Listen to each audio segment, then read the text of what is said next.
Hello, everyone, all you beautiful people out there, all you lovely, lovely people. We're back with another episode of Blood, Sweat, and Strife. My name is Mason, and my pronouns are she, they. My name's Jeremy, and my pronouns are he, him. And, And I'm Pedro. oh, sorry, I cut you off. You can say your pronouns. And I'm Pedro, and my pronouns are he, him. Very, very cool. So, our guest today is another person who is international. His name, like you said, is Pedro, and his pronouns are he, him, and he is from Puerto Rico, and he has come on the podcast today to chat with us about Puerto Rican history and Puerto Rico's contemporary position in relation to the United States. That's correct. Yeah. So hello, yeah. When it comes to Puerto Rico, it's kind of forgotten a lot of times. Especially when it comes to talking about movements that are fighting for independence. They're mostly left out. And I'm not saying, oh, we're not important, but it's sometimes it's like we need to recognize it too. So yeah. Yeah. So we have a lot of ground to cover today. So I figured we'd just get right into it. And in order to properly tell this story, we're going to be going back a couple hundred years, all the way back to the 1490s when Columbus first landed on Puerto Rico, then known as Boricua by the indigenous people. And to lead up to that, we are going to discuss what Puerto Rico or Boricua was like before the Spaniards and Columbus came. So, yeah, tell us about that, Pedro. All right, let's get into it. Okay, so like you said, before Columbus, before the evil Italians arrived in Puerto Rico, um, Puerto Rico or Borinquen, which means land of the brave in Taino, was it was a society, but it was a type of developed society in the sense that the natives had a social structure. The natives had a type of hierarchical society similar to Europe in the sense that there was a chief and then there was the peasant class. I'll get into the whys because they were different, but I'm giving an example so you know how the society worked. On the island, an approximate population of natives was around 100,000. 100,000 natives lived in Puerto Rico, and that's an approximate. But basically, there were 19 chiefdoms or cacicascos.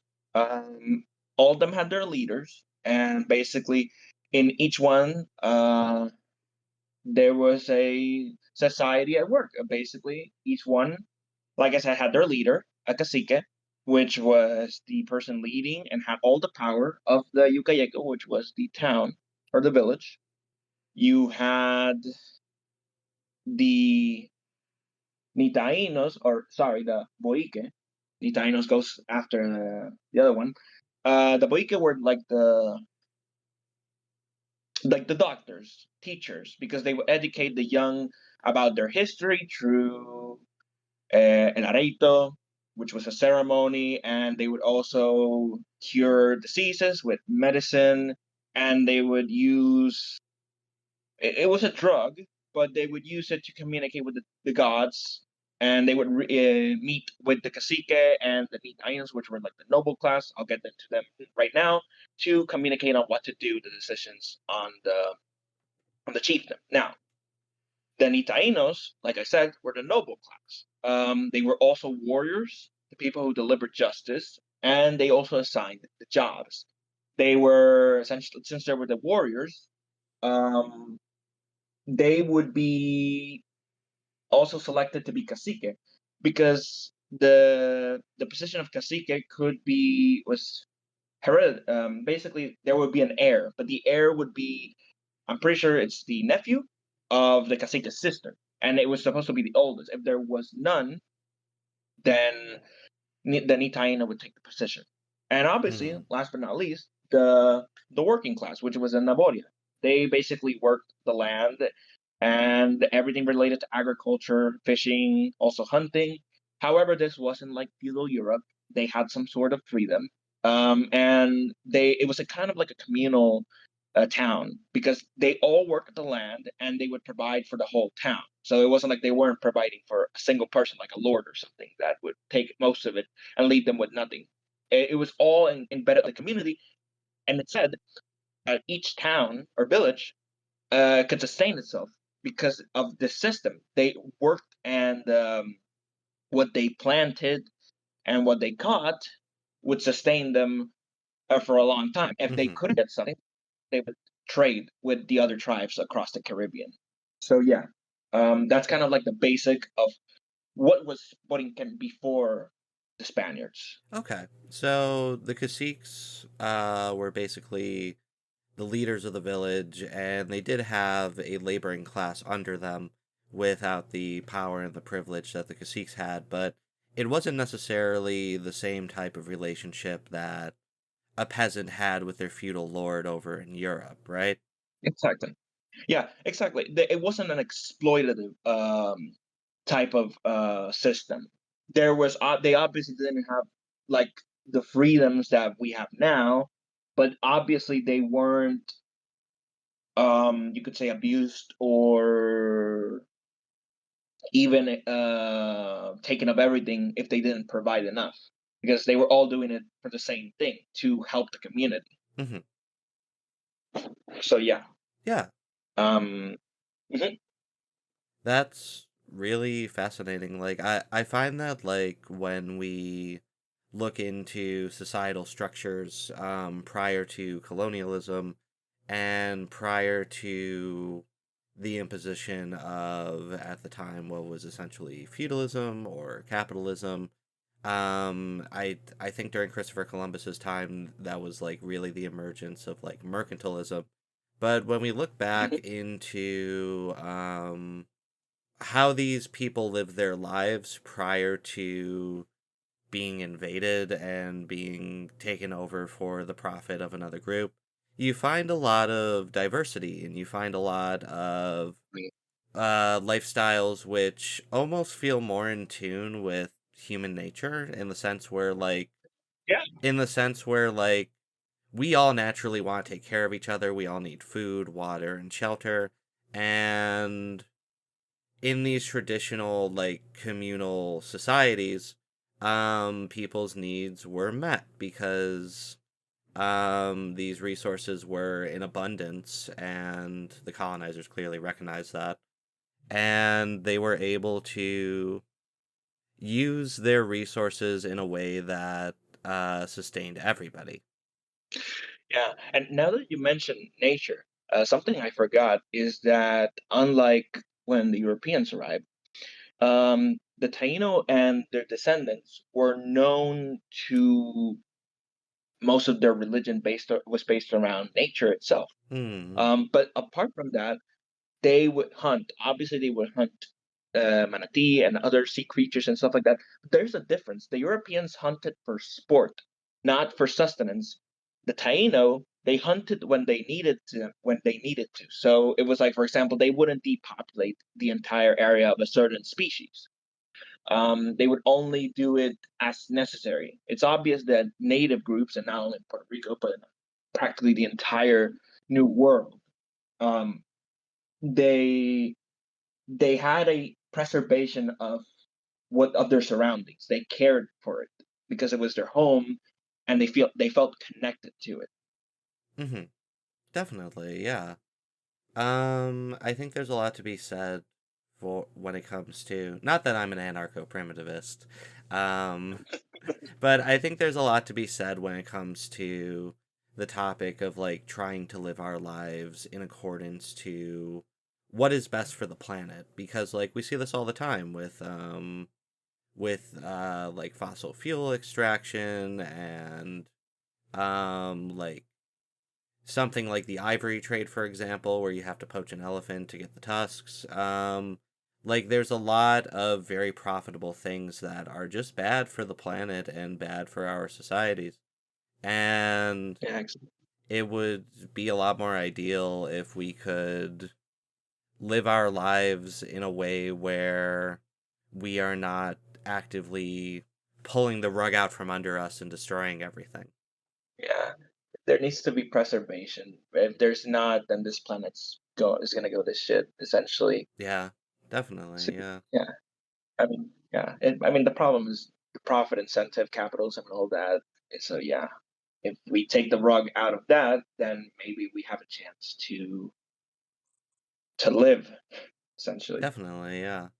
And another thing that I wanted to mention, um, and forgive me if you've already covered this, is that stuff like polyamory and polygamy were pretty much accepted in Taino Oh, yeah. society. Well, it wasn't in Taino culture. Like, not every Taino could have like it was. Let me rephrase it. Okay. The polyamorous stuff was mainly for the cacique. The cacique was the only person, if I'm not mistaken, that could have multiple wives. Now, the reason was like Europe, to make Ah, alliances and other stuff. Yeah, it wasn't like there wasn't that type of idea. okay. But yeah, there were the wives and stuff like that, and he would have a favorite wife, and he would go there with her. So yeah, it wasn't that like that, but they still practice stuff like that. It was about the art of the Um, deal. exactly, basically. It's like, yeah, they did it to make alliances and stuff like that. But I'm gonna mention one, and because here's the thing: Tainos have good things and bad things. Yeah, But obviously, I'm not gonna be race. But here's the thing: the difference between me and races is that just because they had one bad thing, I'm not gonna say they were literal savages. Like, no, because that's what they like to do. I say one bad thing and it's like I can be racist. No, that's not the reason. Caciques, when they died, they would bury their favorite wife alive with them. Now it's obviously fucked up. But like a lot of native cultures, they had one thing that was bad, but that doesn't demonize the entire group. exactly. Yeah. And that's important. That's important to understand.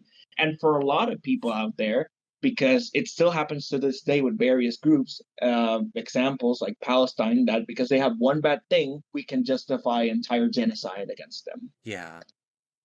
And like So yeah, it's very I think like when we look at history and we assess the character of certain societies, there's this tendency to take the one or two bad elements about their culture or the more harmful elements and to use that to brand everybody with like the same like brushstroke, basically. Like paint everybody with the same brushstroke. Um but in reality, like, there has always been a lot of diverse thought on certain societal practices and cultural practices. And it's not like everybody was in agreement with every single ritual which happened within a given society, right? Mhm. Yeah, yeah, like yeah, it's again, it's the whole idea that not every society is perfect, and it's obvious.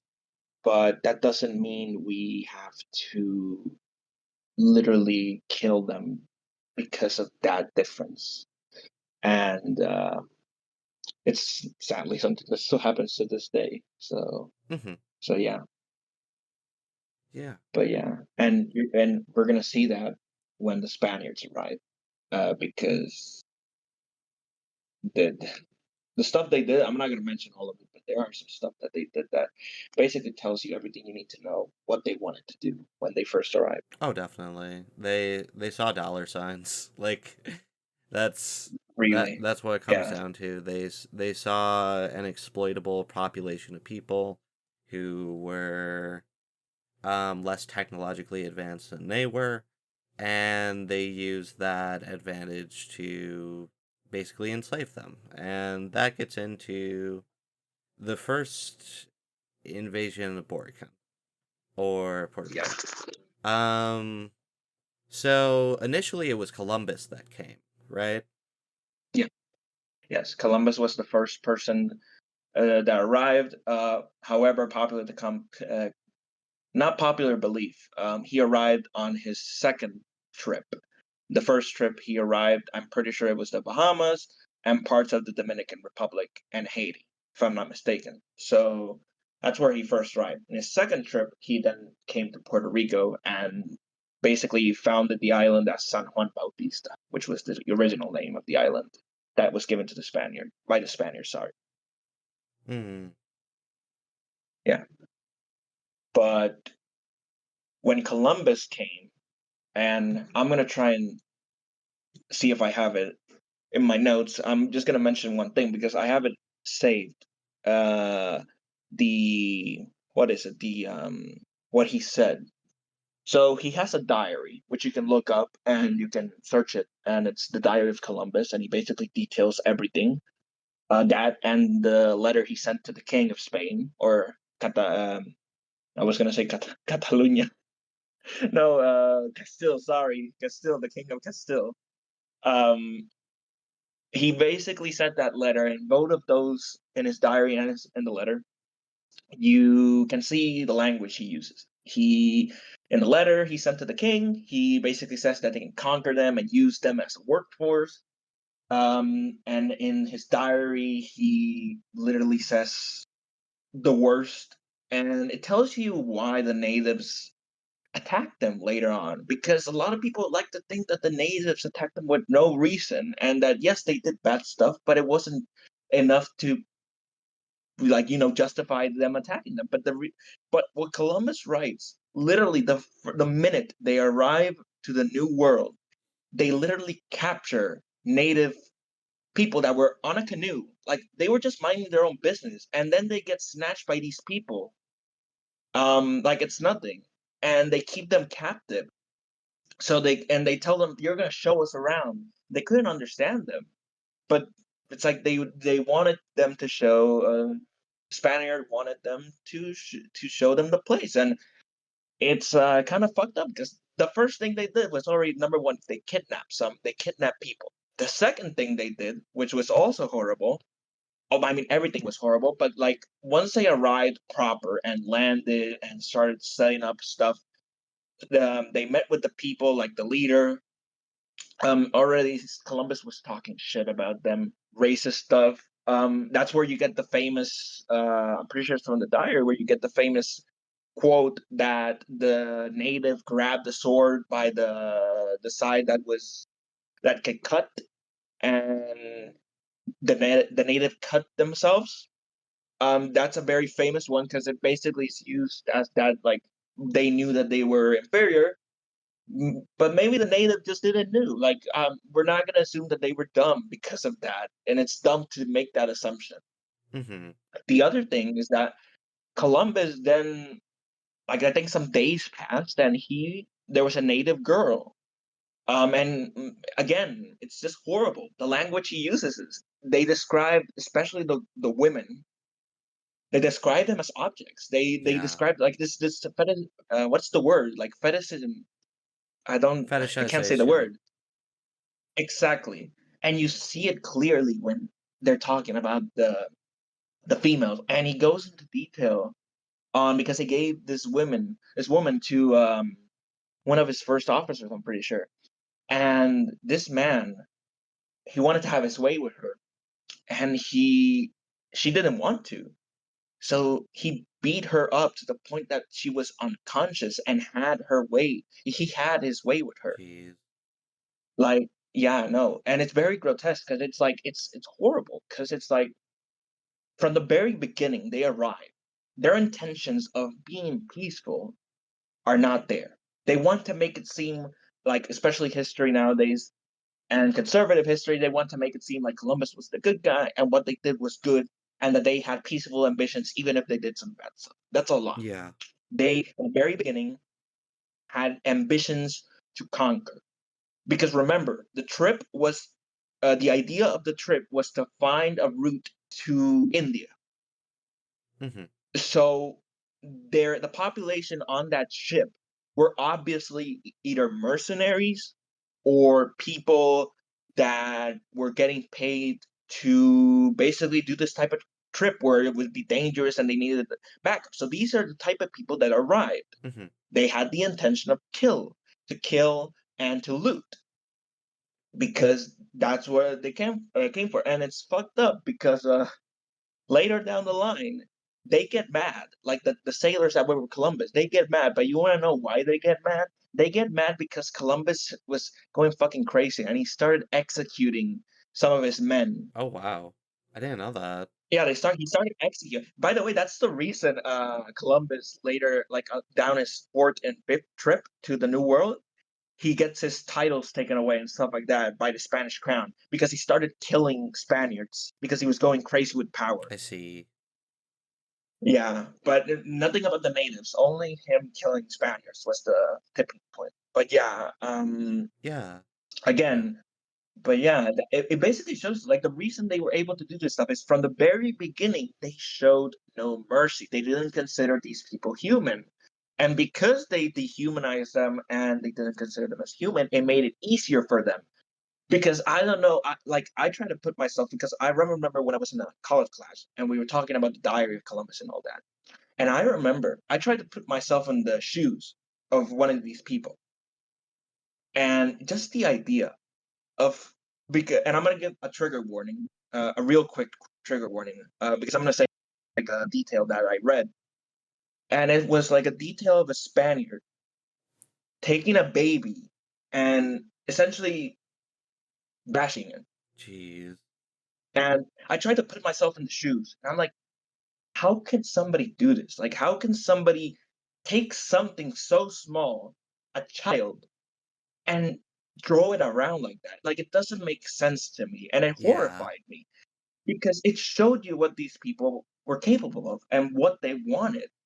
And that because they dehumanized them, because they considered them as savages, it made it okay for them to kill them without mercy because they don't have a god, they are they don't have a language that we can understand. That they're just inferior. That makes it justifiable, and that's how they did it. That's how they were able to conquer Borinquen and the rest of the Caribbean and the rest of the New World entirely. They had no moral compass when it came to the natives. Yeah. And like just a few things that I want to point out because what you just said provoked these thoughts. Something I've been trying to learn more about recently is that patriarchy is a driving force in human history. It has been for like over 1,000 years now, I think. Yeah, And when they went to these new lands, they had these ideas in their heads of adventure and conquer and plunder and taking the women as yeah, part of what is right. I mean, not rightfully, but in their minds, rightfully theirs, yeah, and the fetishization and dehumanization of women from Boricua and also Cuba and Haiti and really all of the global South today is part and parcel with the exploitation and uh like profiting off of the people there. And another thing I just want to mention is that I feel like with your example of the what they did to that baby, this is kind of just something that happens when you give people power over other people. Like I remember I was doing research into the Cold Wars for our Cold War series. Check that out. Um, mhm, and like there are all these stories of soldiers going into or National Guardsmen going into people's houses and like literally like dangling the children by their ankles to Jeez. yeah, to terrify and like instill fear in the people living in those houses who were living in those houses who they wanted to evict. And it's just a thing where like you set up this relationship where there are people who are being exploited and people who are responsible for enforcing the rule of the exploiter, and the people enforcing the rule of the exploiter often do really horrible things to the people who are being exploited. Definitely. When you give, I mean, again, like it's happening in Palestine. Yeah, If you dehumanize and make the supposed enemy look like it's inferior, then anything goes by their head as okay, yeah. from rape, murder. So yeah. Side note, because you mentioned patriarchy and men's role in how they perceive women, especially Native women. I wanted to mention a story. I don't remember her name, but there was a woman, a Native woman, because later down the line, when the Spaniards began to do the tactic, which was what they did in the other parts of the New World, which was trying to marry into the positions of power to take over. There was one case where a Spaniard was able to become a cacique, Hmm. pretty much by force, but his wife was a Native woman, and this woman was able to kill her husband, which was the Spaniard, and she became the first like woman cacique. This is how women win. Like, Yeah, this is just what has to be. we This need is what more. you gotta do, you know? Yeah, we need more more women to unshackle themselves. Like, don't dare to lose. You have nothing to lose, especially when the abuser is right there. Hmm. So yeah, but yeah, but continue on the conquest, because I want to make it short because there's a lot, Hmm. and we can be hours talking about like how they were able to do it and what they did, from account from Columbus to Bartolome de las Casas. But I'm gonna keep it a little bit short. Bartolome de las Casas was one of those first people that was a friar who, not a friar, like a religious person. He wasn't literally a friar. Um, but basically, he documented all the stuff that happened, and the reason we know a lot about this stuff is because of him. One of the baby one I said came from him, from the brief retelling of the destruction of the Indies.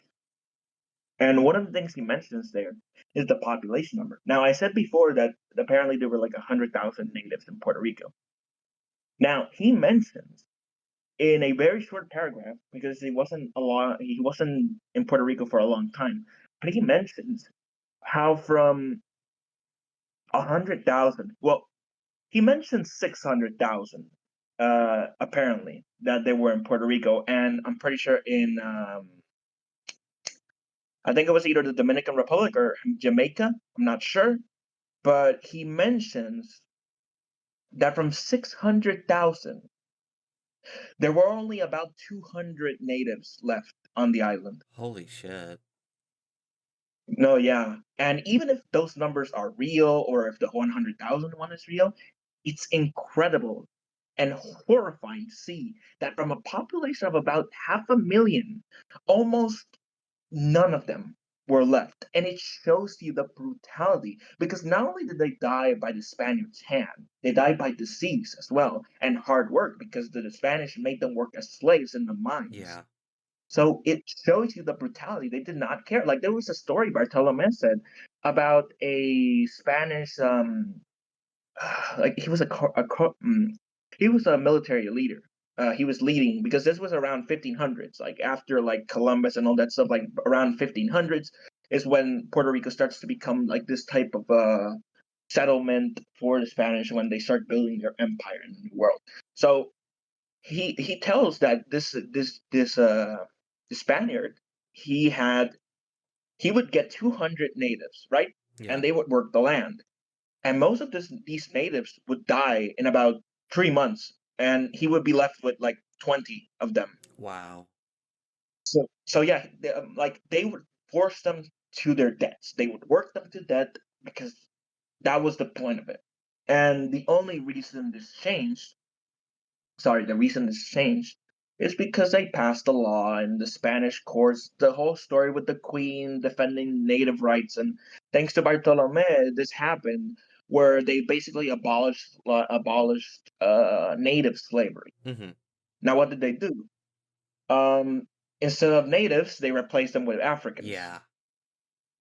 and they didn't really abolish it. What they did was they brought the encomienda system to the majority of the New World, which is essentially a type of feudal system where, like I said, they didn't have to work for a lord, but with the encomiendas, they had to work for a lord, and they would be getting paid. But in order for not to be slavery, what they did was in the encomienda system, they would literally pay them with stuff like with food and with clothes, like but with like shit clothes and not good stuff. They would pay them in that way. So it's like, oh, so they can say, oh, but it's not slavery because I'm paying them in a way. But that's how they basically did it. They would still work.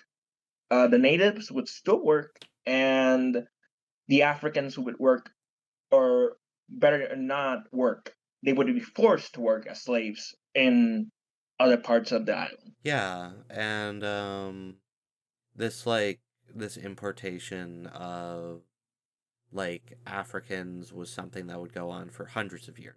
Um, it Yeah, took a long time before the slave trade was abolished, and when they did abolish the slave trade, it was really more of a business decision because by that time they had already yeah, had a massive infusion of free labor um, yeah, exactly. from the slave trade, and it actually got to a point where capitalism was developing in a direction in which slavery actually got in the way of business. It got in the way of local exports.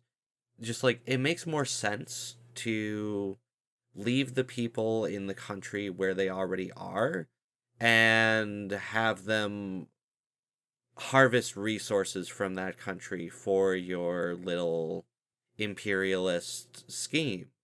So by the time they ended slavery, the damage had already been done and more damage would be done to the African continent. But we're not really here to talk about the African Yeah, slave trade. We're here to talk about Puerto Rico. I want to. Oh, Uh, sorry. I want to mention one last thing because I want okay. to mention this. The native population of Taino did rebel in 1511 to 1518. They did rebel. They fought back. Um, and the reason that number from 600,000 went down so fast is because remember they were fighting as well as suffering from starvation and other stuff. Yes. They were fighting, and there are myths. They like to propagate myths that the natives thought that they were gods, the Spaniards were gods. They were not gods. They didn't have to drown a Spaniard in order to believe that they were not gods. They already knew because they had killed Spaniards before. They communicated with each other. But the natives did fight back, and this is not really taught in Puerto Rico. Like you can look at a book and it's gonna say like, oh, like they won't mention the rebellion at all, or they'll mention that it was crushed in like 2 days or something. Um, because they're trying to hide that because it's an independent, it's a revolutionary movement, it's a national movement, it's something that can cause people to think we need to fight for our freedom, so they suppress it. So yeah, I just wanted to mention that real quick before we get to the next question. Oh, definitely, yeah. Um, and I think it's very important to dispel that myth that the Spanish had the people of Puerto Rico just entirely tricked.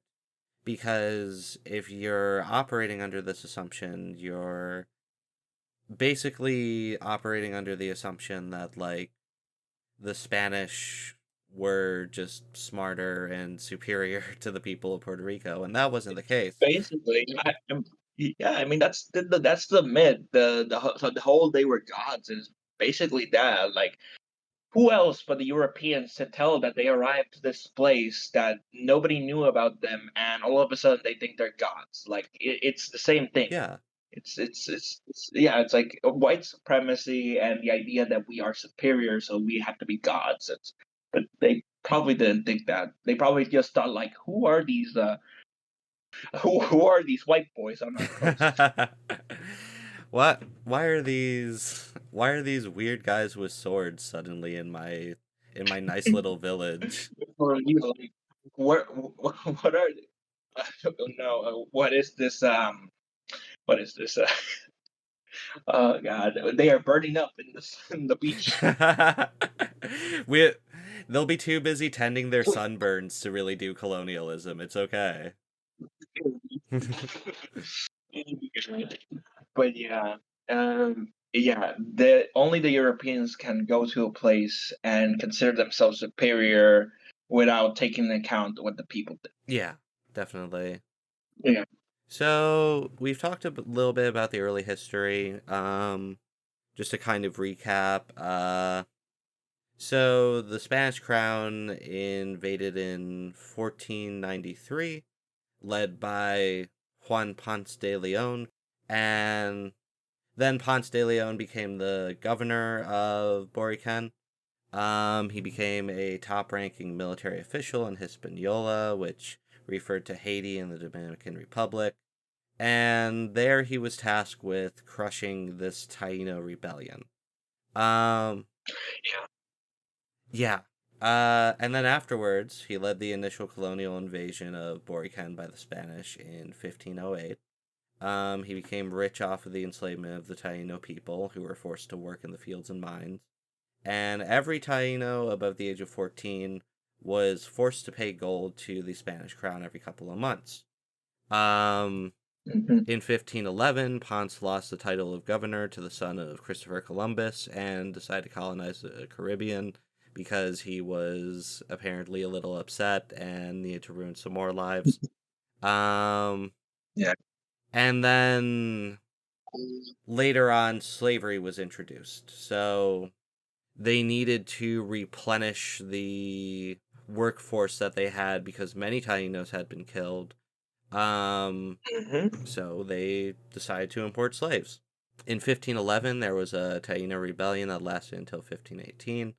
And in 1527, the first major slave rebellion took place. A few slaves escaped to the hills with the remaining Taino people. I'd actually like to jump back to to Ponce de Leon and Columbus's son becoming the quote unquote Shoot. governor. Yeah. Now I assume that was a fair and balanced election that happened. It was fair indeed. Juan Ponce de Leon got 99% of the vote. He got elected. The only ones that didn't vote are the ones that the people that don't like voting, because everyone else voted. All the 4,000 people that could read and write. Mm-hmm. Now I have But heard that. So I assume, in all seriousness, that Ponce de Leon took the governorship by military force. not by military force.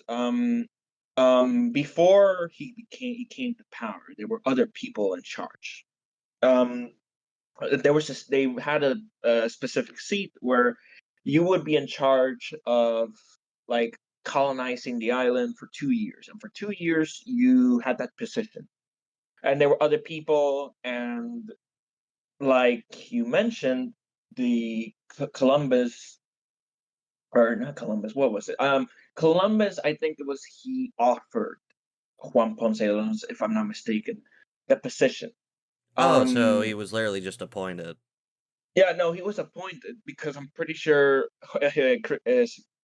Columbus' son became like the one in charge of the entire like Caribbean region, if I'm not mistaken. Because again, I'm not read too much into these parts, because it's a little bit complicated, because it's a lot of people just taking and stealing stuff. It's basically that. But the point is, he got the governorship. He became like the first governor, and he was the one that did some horrible shit. He started the encomienda system. He distributed slaves. He partitioned the island between two parties that govern San Herman, one part of the island, and the other one was fuck, I forgot I forgot the other name, but he divided the island in two. And in that division, the only thing he did that is noteworthy of, like, like, something he did is that he removed the capital from one part, which was a literal swamp, and moved it to where it is now, which is San Juan, which is like an isleta, an island that they had to connect. And he then got bored because he didn't like moving into San Juan. He thought it was a bad idea. He didn't like it, but the people did, and he left to Florida to die off somewhere because he was looking for the so-called The fountain of youth Fountain or of Youth, whatever. yeah. Yeah, whatever he was looking. He was probably high on drugs, and he wanted an excuse to fucking leave or to kill more It's people. so funny that Um, he thought there was like just a pool of water somewhere that would by make him by the way, immortal. he died of old age. Goes looking for the fountain of youth, dies of old age. Maybe he found But it, but it yeah, was actually the Fountain of Aging. He got the wrong one. for real, He went to the probably. beach that makes you old with Ben Shapiro. Went to Yeah. Miami. Went to Miami.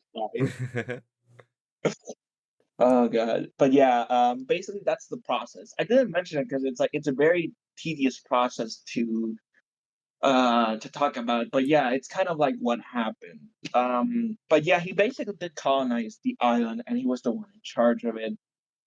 But during that whole process, like the island started to develop into what is like a colonial Puerto Rico, because by that point Puerto Rico was practically the name they were using, and the literal reason why it was called Puerto Rico was because of rich port, which is the literal translation of Puerto Rico into English. So it was rich because there was a lot of gold, and it was a port because when they had moved to San Juan, it was that was the main port. It's like if the Brits went and colonized somewhere and they called it loads of money. Yeah, it's like they didn't have any imagination. Like they colonized and they killed and they pillaged, and even then they didn't even have any imagination to name it something Yeah. else. I mean, It's that's like what imperialism is. They're taking other people's imagination. exactly for real. But yeah, that's pretty much what happened in that time. Yeah. And I wanted to say on the subject of slavery. So during the periods from 1527 until slavery was abolished by the Spanish National Assembly in 1873, it's not like they were just complicit in their exploitation. There were at least 20 slave revolts during that period of Yes. time. So Mhm. when we discuss like colonialism and all of its horrors, a big part of understanding that history is understanding the resistance against it that was mounted by the local peoples, even though they were confronting technological superiority and systems which were significantly better equipped and armed than they were. They were still fighting back, and I think that's very commendable. Yeah, and again, it's not mentioned. Most of this stuff, I mean, it's mentioned, but they try to sweeten it because it's most about now. When it comes to anything related to fighting back or independence, they like to lie about it to because they don't want kids to learn that that independence is good, or that people fight back against the oppressor and stuff like that, and that's something that happens to this day. So because a lot of these like slave revolts, I probably heard them in school, but again, they're not put that much interest into it. Like you don't learn in detail of what happened. You just learn that there were slave revolts, and that's it. Yeah. Like they don't want to give you a blueprint for like Yeah, doing that yourself, like basically. yeah, like and again, like in order for a Puerto Rican, and I mean this in general, to understand their history and to become somebody who supports independence, you need to do it by yourself. Everything on this island is has been made to suppress the idea of independence, and I'm going off topic a bit, No, please go. but I'm mentioning it because yeah, but the reason I'm mentioning it is because again, similar to the slave revolts, they try to suppress the ideas that one can get, because similar to the slaves, that they got the ideas of freedom because of their exploitation, and they pass the voice to other people to free themselves. Similar, it happens to us too, that we are not taught our history, and the reason is because they obviously, the United States won't allow that. And to become an independent supporter and to understand the true history of Puerto Rico, you need to teach yourself, essentially. There's no other way. Like, I had to do that, and many others have had to do that, and hit themselves in the wall to understand our true history and what we are capable of as a people. Exactly, yeah. I really love that point because like class consciousness, and just to define that real quick, class consciousness is basically what happens when a bunch of people within the same class become aware of their own interests and what is good for them. Class It's consciousness when you grows. become woke. People become woke. uh, Become woke and then use pronouns, and like what else do people that are woke like? they like dyeing their hair. They like Mitski. They like they like all these silly new pop singers. But yeah, like how class consciousness forms is part of it is learning your own history, but part of it too is just discussing things with people who are living in similar conditions to what you're living in. And when you have this historical context and when you have the context of the modern day, it becomes a lot easier to start to plan a path forward and to start to stand in solidarity with the independence movements, the anti-capitalist movements. Yeah. If you understand who you are, where you come from, and everything that happens around you, it's much easier. It's pretty much that. Um, I supported independence, and then I became a communist because of it. Like, one thing leads to the other. Like, you can't just look at your entire history and not think that the problem is capitalism, because a lot of the reasons we are here now are mainly because of capital and profit and imperialism. So yeah, one thing leads to the other one, and people are going down that path. You end up being anti-capitalist by the end that you research your own history. Yeah, definitely. Looking at the history of colonized nations, uh, as opposed to like the modern history of what's happening in, say, Palestine, for example, is really interesting too, because the way that they cover up and prevent sort of class consciousness from forming in other places with an older history of it is to just not teach the history, like you said, or try to erase it from the public eye. Whereas in Palestine, it's happening in real time, so the tactics they're using are, I wouldn't say they're good, but they're evolving. Like people still can see the cracks, which is Yeah, probably something they don't want, but it's a process, and it's an interesting process to see, as sad as it is. Yeah. yeah. It's sad, but at the same time, we're able to see what's happening, and like the cracks start forming, and as we've seen, people start to understand that we've been lied to, and I hope more people understand that. Not only with Palestine, but with every single oppressed people in the world, that it's not what they tell you. There's more to it. So yeah. Yeah. And of course, the people living there always know that. It's the people in the Hmm. periphery that don't. Yeah. People who I know who are Palestinian and have family back in Palestine see the situation with very clear eyes. Like Hmm. even Palestinians who are not considering themselves communists are very anti-colonial. They are against the what the American empire is doing to their people.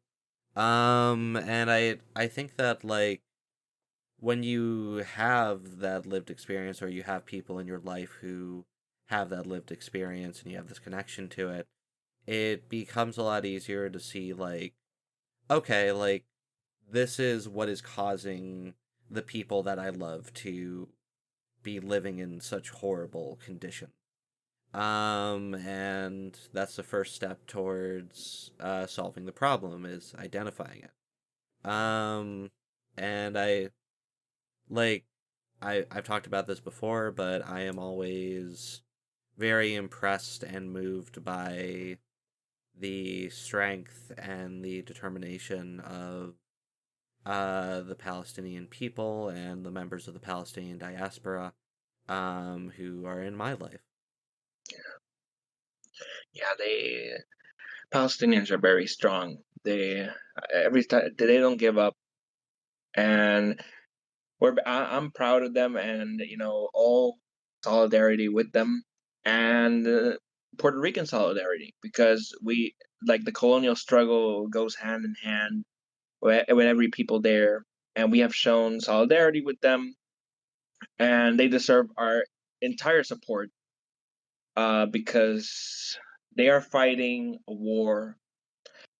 Well, it's not even a war, it's a genocide. It's a genocide, and they deserve every support they can get, so they are not forgotten. Yeah. And I don't think they're being forgotten. Like, we're recording this on the 12th. Tomorrow there's going to Yeah. be a massive march on Washington, which is being organized by a coalition of different left-wing groups and different Muslim American groups. And I think that, like, so long as this is going on, there will be resistance against it. Just like there was resistance against the Spanish when they came to Boricua, just like there is resistance today against the Americans and their contemporary position as the global superpower, which is colonizing not only Palestine, but also continues to keep Puerto Rico colonized and continues to keep many places throughout the world under their thumbs for the purpose of extracting resources and extracting a profit. Yeah, definitely. And same way, I hope that I am alive to see a free Palestine. The same way I hope to see one day a free Puerto Rico, where Puerto Ricans can decide their own fate without having the U.S. under their uh, watching over Yeah, it. definitely. Yeah. So this has been a wonderful conversation. I think we went to a lot of really cool places with it, and we talked about a lot of very important things. So in order to end off this episode, I want you to talk about the Spanish American War and its consequences. Okay. So a lot of Americans and people listening probably know the Spanish American War as that war that the United States fought with Spain. Because I don't know, what are you usually told about it? If you can give me a context. The I USS May. actually so Oh, sorry. I actually interesting anecdote here. If you look at a high school American textbook, the Spanish American War probably total takes up maybe 2 paragraphs. Yeah. We're not taught very much about it in public school at all, so whatever Mason has to say probably came from her own research. Yeah, well, like I know a little bit about it, and I know some of the immediate consequences, but basically what I was taught in school was the USS Maine was blown up under mysterious circumstances. Like, even as a kid, that set off some like alarm bells in my head. Um, and then we went to war with Spain, and I think the part that they left out was we won a bunch of territory because of it. So I have it written in my notes. There was the 1898 Treaty of Paris between Spain and the Americans, and that relinquished control of Puerto Rico, Cuba, Guam, and the Philippines from Spain to the United States. Yeah. Both of those anecdotes match with mine. Because again, what you're taught is what we're taught, and that's pretty much the same. That the United States went to war because of the Maine, and they got Puerto Rico, Cuba, and the Philippines, and that's the usual story. However, um, the Spanish American War has context, like every other Hmm. war. There's context, there's interest, capital interest, and other stuff. And the United States had always been interested in Cuba. Now, there are various good books where you can read about this. Like, there's one book I'm going to recommend, which is How to Hide an Empire, The Greater Extent of the United States. I don't remember the author's name, but it's a good book because it tells you like some of the context of what the United States did with its new colonies, and obviously the I'm gonna plug this one too. The Blowback podcast on Cuba also gives insight onto what the United States wanted to do with Cuba, Hmm. and the reason they wanted it is because of sugar. The United States wanted Cuba because it was practically the largest sugar colony in the entire Caribbean, Yeah. and they wanted Cuba. Now, it's very funny that they wanted Cuba. They had already gone to Spain to buy it, but the Spanish refused. And all of a sudden, a boat, a United States military vessel, explodes in Havana. It's very, it's a very, either a big coincidence or not that this all Yeah. happens. Um, but yeah, it basically happens, and then there's the war begins, and then there's this. Well, let me see, where is it? Because I have some quotes here from various like news agencies at the time, like newspapers. For example, there's one that says from the New York Times that says that they recognize the commercial value of Puerto Rico, and it is wise to take it and keep it forever. Then the Times writes, the island is an enchanting place to spend the winter, and an excellent position um, from in between two continents, and it's an island that's worthy of having. Mm. And then there's this dude called Rudyard Kipling, Oh which says yeah. that it's the white man's burden. And then the Times concludes that it's necessary to use it to as a base of operation for the grand archipelago of America, and that we are not obligated to give the United States its independence, and that it would be better for us to take it and basically govern it because they have no way of governing because they can't govern for themselves. And by the way, this is like a book. This is the book War Against All Puerto Ricans, and these are quotes from like newspapers at the time saying what the United States should do with Puerto Hmm. Rico. I'm looking for another quote, and I'm giving you this as context. The United States published in the 21 of July of 1898, they published in its press a letter that said, Puerto Rico will be ours forever. Once taken, it will never be free. It will always be on the hands of the United States. Wow. It's so fascinating hearing the discourse surrounding this island at the time because some of it just sounds like ads for tourists. Like some of it is just like this beautiful island with these beaches that you can chill out on and have a mimosa on. And other stuff is literally just like, yeah, we're gonna take this, we're gonna use it for our own purposes. Fuck the people there. We're gonna keep Yeah, it forever. yeah, and I mean that still happens in the sense that how people talk about Puerto Rico. Because I don't know if you've gone on YouTube. If you search for Puerto Rico on YouTube, you get a lot of videos talking about the island and stuff like that. Most of them are Americans. But one of the things they like to mention is here's a place that you can travel and you don't need to have a passport for it because it's part of the Hmm. US. And it's like they try to evade this whole idea of okay, why the fuck does the United States have this? Because it's like okay, so you're trying to promote this place as a place where you can go because if you can't go to anywhere else, you can go there because it's U.S. territory. You're an American citizen, but it's like it's the same language. Again, the language is it's one of the biggest problems because they talk about it like it's number one. There's a place that you can go and that there's no people there, And even when they go, they just stay in one part. They stay in San Juan. They don't go anywhere else. They just stay in the goddamn capital city. So, so if you're gonna at least come, go somewhere else. Because Jesus Christ, there's so many white people in goddamn San Juan. Oh Yeah, god. I mean, we were talking about this the other night, I think, and when Yeah, you feel like you go when you go there, you feel like you're not even in your own country anymore, yeah. right? It's yeah. It's like I'm a stranger because there's so many. I mean, there's various tourists, but the majority of them are American. It's like and they come, and it's like I feel like a stranger.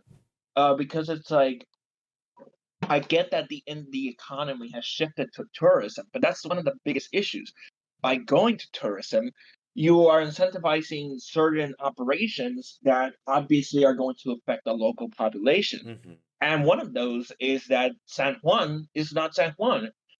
I remember when I went as a kid, and I remember that it was much more prettier. I have nostalgia of that old San Juan, and it's gone because it's literally not the same. Prices have gone up. It's more of a tourist place now. It's always been a tourist place, but now it's even more of it.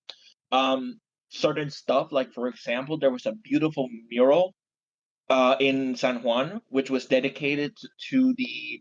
It was painted by some people because of the 2019 marches against the governor Ricardo Rosselló, and they painted it to commemorate that moment. And like a few days ago, like a month, I want to say a month ago, they painted that whole wall purple and built a Ferris wheel there to attract I hate tourists. that.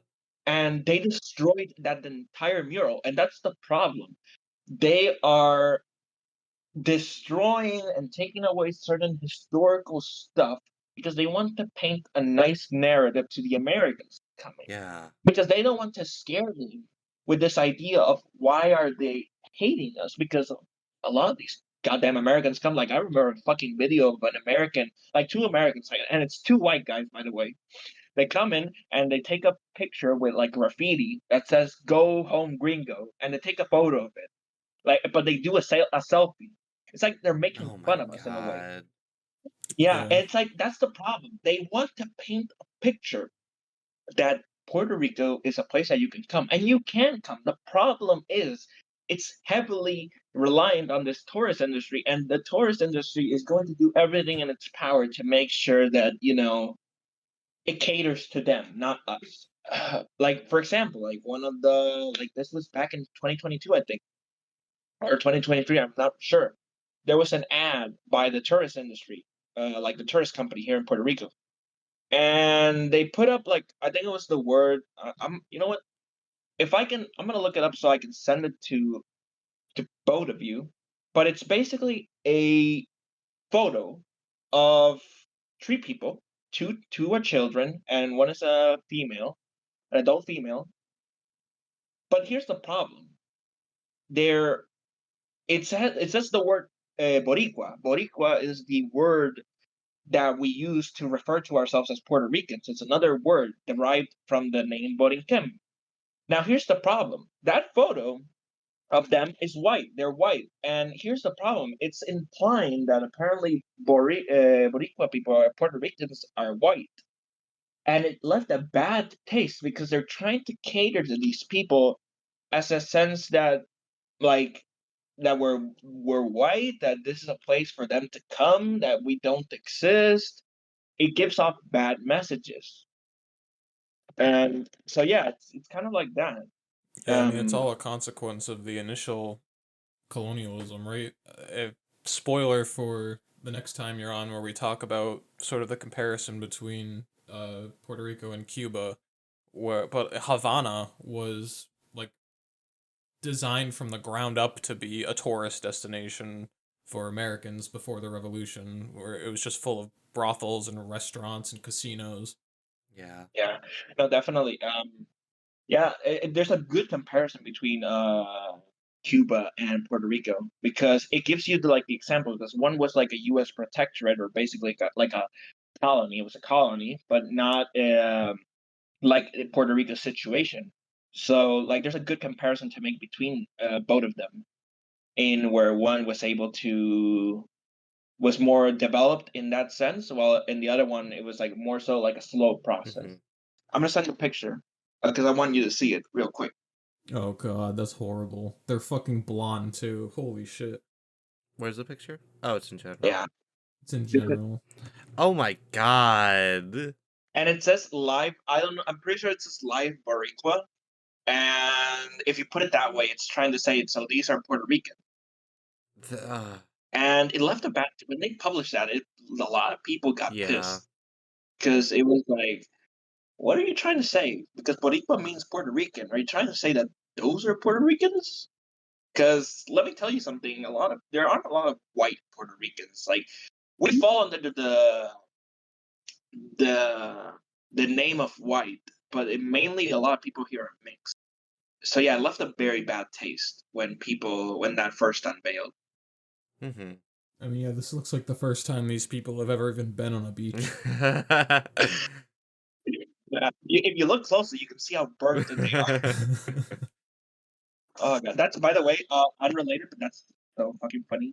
Because when I go, I'll usually see white people, and it's like they're burnt the fuck up. They're red, and it's like it's funny because it's literally all I see every single time. It's like these people just want to burn up. Yeah, you can watch their skin turning pink as they walk towards you. Yeah. If you don't mind, can we go back to the Spanish American War? I think I derailed it enough. Yeah. So, getting back to the Spanish American War. Yeah. So basically, once the United States took over Puerto Rico, the first thing that they did, they are so nice. The first thing they did is they put an entire fleet of ships. I don't know what you call them. I'm not a military nerd. Battleships, vessels, whatever, in front of San Juan, and they basically. I'm not sure. Did they fire more than one shot? Because I know that they fired once. They fired. They started firing on San Juan, which, by the way, is a city full of civilians. They began firing on it, and they invaded from the south as well. When they entered, unlike Cuba, where there were rebels, in Puerto Rico, a lot of people wanted the Americans to come because a lot of people, especially intellectuals, thought that the Americans were going to bring democracy and freedom. They really thought that.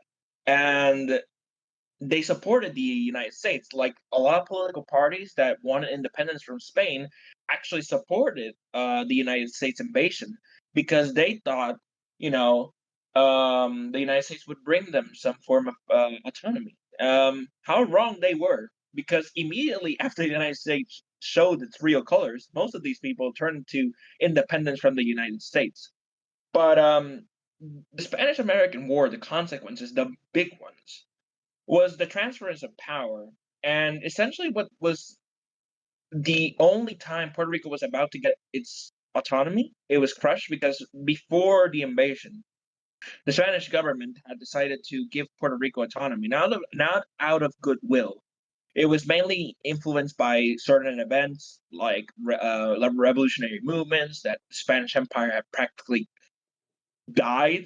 It was in disrepair and it was basically about to die. So they decided to do this as a move because Cuba was literally fighting a rebellion. So they said, in order to not lose Puerto Rico, we're going to give them something. So they were going to give them like a type of autonomy where we would have our own type like Senate or Parliament, I think it was, and we were going to have elected officials that we would be able to elect. We would have our own dollar, but we couldn't choose our own government. That was still on Spain, but it was something. It was close, and we were very close to getting it. 6 months passed, and I think the elections had happened, and then the United States invaded, and that government didn't even last. Like I'm pretty sure it didn't even last like 1 month because by 1898, when the United States the war had finished, they dissolved the government entirely. Mm. And by the way, and then the United States established a military dictatorship of Puerto Ricans. So yeah, um, obviously, any form of autonomy or governance by ourselves was quickly destroyed. Yeah. Um, and it wasn't until 1900 that we had a civilian government. quotations, because that civilian government was composed by Americans and Puerto Ricans. Hmm. But the Americans had more power over the Puerto Ricans, and the governor was elected by the president. So we didn't have our autonomy. We were ruled by the United States in every way. Like, we didn't have a say in it. And then comes good old American capitalism, because one of the first things the United States did is, once they got Cuba, they decided to also do stuff in Puerto Rico. So they began to basically buy up land and basically outsell landowners. And a lot of Puerto Rico's land went to a monoculture society where only sugar was Yeah. cultivated. Well, it was the main crop. There were others, but sugar was practically all that was um, cultivated. And this helped in in Puerto Rico's underdevelopment, because our entire agricultural and arable land that was able to be used for cultivation, was used for a plant that wasn't edible or any other way. It wasn't something that could be done for good. So all that land was lost to sugar, and all that stuff. And that was another consequence. Our agriculture basically became deteriorated because it went to one thing. Yeah, and this is Um, a process that's happened all throughout South America, really, is that mhm, prior to the imposition of colonialism and capitalism, there was actually a pretty major diversity in crops, and this made it so the soil was still like good enough to support the people living there, and it's just a lot healthier for soil in general to plant a diverse array of crops instead of just this like sugar monoculture. But Yeah, I for people who don't know, different plants use different nutrients, so cycling through them keeps the nutrients in the soil, uh, what's the word? Rotated, I guess, at a proper rate, so they never get diluted or not diluted, depleted. exactly, yeah. That's why like in the modern day we're headed towards a future in which the arable land is rapidly running out, not only because of climate change, but because of farming practices. But Cash cash crops. crops, baby. Gotta get that money. Well, the we did it to ourselves. Fucking let alone all the colonies we had. The Dust Bowl in the Midwest, where we just constant dust storms for 10 years and the economy crashing. Yeah. Um, but We yeah, ruined the but soil. yeah, the first like U.S. appointed governor of Puerto Rico was Charles Allen, who was the head of the Domino Sugar Company, which is just insane. And like, Can you say Banana Republic? yeah. yeah, And 45% of all arable land was owned by U.S. companies, and 80% of that land was dedicated to sugar production. So immediately when the Americans took over, they turned Puerto Rico into another sugar colony, kind of similar to Cuba in a sense. exactly. Yeah. Yeah, that's pretty much what they did from the very beginning, and that was a very big consequence. And I'm looking it up. But yeah, I have it right here. Yeah, he put them as the auditor of the entire island, and they had Allen and the interests of the banks in the United States had converted like 45% of all arable land in Puerto Rico into sugar Yeah. plantations. So yeah, it's like the entire almost the entire island was converted into a sugar colony. Another consequence, I think this is the biggest one, because it ties into the next to the other another question, which is like, how did the independence movement look at Puerto Rico? And I'm getting ahead of myself a bit, but I'm gonna mention this one. Is that the United States, obviously, unlike Spain, had this idea, and it's mentioned in a lot of what they're wording. The Americans considered Puerto Rico to be savages. They considered it to be uncultured. They considered us to literally be people without a god and stuff like that, even though Catholicism was the biggest religion here. Um, Basically, they considered us uncivilized. And one of the biggest processes that occurred on the island was the Americanization of Puerto Rico. So they tried, and that was the biggest consequence of it all, because that one initiated a lot of backlash from the people. And it's basically like this. What they tried to do, the first thing they did was they were going to give us education. And one of the things they were going to do is educate us in their ways. So what they would do is, despite the population speaking Spanish, they begun to teach classes and school in Mm. English. And if you spoke Spanish, much like what they did to the natives in their own territories, where they would set up these schools and the name what was the name? It was the I forgot the name of the where they would kidnap native children and take them to school and basically erase their whole culture. Mm. Well, basically, what happened over there happened here. Basically, they were taught we were taught in English. We couldn't speak Spanish, and we spoke Spanish. We were punished. We had to sing the United States anthem every single morning, Mm. and they also had to pledge allegiance to the flag. Despite the fact that we were American subjects, we weren't even citizens. Citizens. So it's like they wanted to convert the entire population into Americans. They did this through education. They did this through religion. They brought, and it's one of the big. It's also a bad consequence because a lot of the island was Catholic, uh, and they brought the evangelical and Protestant movement over here to the island, and they tried to convert Puerto Ricans. And the only reason there's now a big like evangelical movement that's even it has seeped its way into the political system of today is because of that, because of the United States, because evangelicals didn't exist in the island, but they brought it over. So they tried through religion, education. They also tried through infrastructure because they would build a lot of stuff.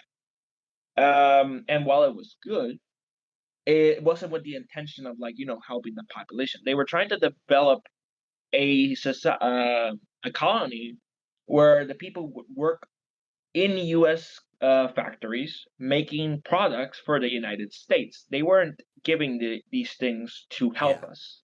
So, in other words, the biggest consequence of it all is that this began the process of like transforming Puerto Rico into the United States colony that it is. A colony that was heavily dependent on the United States, where everything for where we import more from them than we export to them, where our population has been convinced that we are dependent on them and that without them we are nothing, and the United States is the best country on earth and that we need to love it and we need to pledge allegiance to the flag and all of that. That's now because back then there was backlash against the English and all that stuff. Like there was a backlash on the cultural level, which would fuel the independence movement of the era. Hmm. And I think that's the last consequence I can think of. There are probably more, but it's the biggest one because it's the one that would define like the independence movement later down the line. Okay. So I think now we're going to start wrapping up and giving our final thoughts. Who will let you go first, Pedro, since you're our wonderful guest. Okay. Well, first off, thanks for having me. I think this is a good episode because I think more people need to know about Puerto Rico. Like I said in the beginning, we are not mentioned that much, and I think more people need to talk about it. The same way, and I'm not trying to compare or say one is better than the other one, but the same way we talk about Palestine, we need to talk about Puerto Rico and other places because well, we need to understand that being a colonized people is not good. Being under the United States is not good. Whether we are not in the same conditions and living in the same situation as, for example, Palestine, we are living also a situation where we are actively being underdeveloped. But again, it's important that we understand the Puerto Rican independence struggle, that we learn about it, maybe read about it as well, because that way we understand. We need to understand other people's history in order to, relate to them, bring solidarity. Because if we don't do that, we end up being like the average American liberal that will support statehood and won't question why the fuck is there a U.S. colony with over 3 million Yeah, people. So yeah, it's very important that we learn about every single oppressed people and learn their struggle. exactly. I really big agree on that. Um, it's not only an exercise in empathy to learn about history and to become familiar with the conditions in which other people are living, but it's also an act of personal development because if you can look around the world and you can see the struggles against um in the American context what your own country is doing, then you can start getting an idea of how to properly go about fighting against what your country is doing at home and fighting against what your country is doing abroad. You can work to change it from within, and I think it's one of those things where everybody should do their best to learn about what is going on outside of their own state, outside of their own country, outside of their own door. Um, because there are billions of human beings who have hopes and dreams like you do.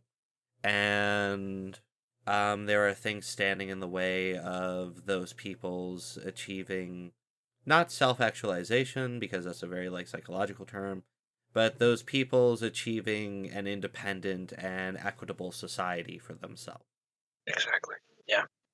It's about solidarity and it's about, understanding each other. That's the way we Yeah, win hearts and minds. exactly. Yeah, no matter which stage you are in your colonial occupation, the struggle for freedom never ends. Hmm. Exactly. So yeah, free Puerto Rico, and as always, free Palestine. And we're Exactly. gonna head out now. See you guys later. Goodbye. And Bye as bye. always, No, you're not allowed to say that. goodbye, everybody. Goodbye. Bye bye.